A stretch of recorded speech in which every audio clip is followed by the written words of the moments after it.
Hello. This video isn't going to be very uppity, high energy, I should say, um, because I'm going to talk about a game that I recently played and my thoughts on it, kind of. I haven't really, I guess, thought about it enough to give a proper think, but it's called Zato, or, Zato. I love the world and everything in it. And not directly from the game, but something that was a bit of a revelation for me, or I could see the beauty in, is how powerful words are, and kind of how you can say something without, blatantly saying the thing. I guess that's what makes it like subversive, and that's what we love because that's clever, isn't it? So like a dark ballroom that I couldn't hope to fully illuminate is slightly enlightened around me, and I can see parts of the ballroom that I couldn't before. And that puts a visual in your head. And I've talked about this before, about how I want more words, or I guess more of the way that I communicate, as in not just saying the thing outright, but in saying something that puts an image in your mind that is an interpretation of the thing, that you still understand what I'm talking about, even though that's not what I'm talking about, right? And that's like awesome to do, but it's also difficult because, well, if it was easy, then everyone would be doing it, and then it wouldn't be cool, It wouldn't be neat when someone did something like that. But I want to be that someone that does something like that.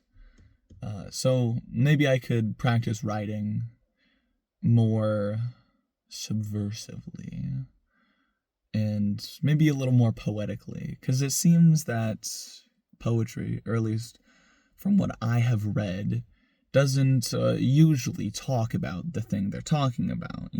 It's like multiple meanings in the same words that are put together. And if I could make a meaningful song, or like have some meaningful words put together, then I guess like the idea of meaning, right, of what you want to say, I want to do that in the least amount of words, but also give it the most meaning. And that's kind of what makes words so good for our brain whenever they're put together in very interesting ways, in describing something that is like, not what it's describing, but also what it's describing. And having these multiple interpretations of like, let's see, I think there was one example that was given to me that was like Noah Khan, right? Made like a song about stick season, and how it's very powerful in its meaning because of how it's like, well, it's not a breakup song nor a love song. It's kind of like somewhere in between, I suppose. But it talks on like a person who is cold and uninviting, like people who experience stick season are, right? Because it's northeast coast is very cold and uninviting.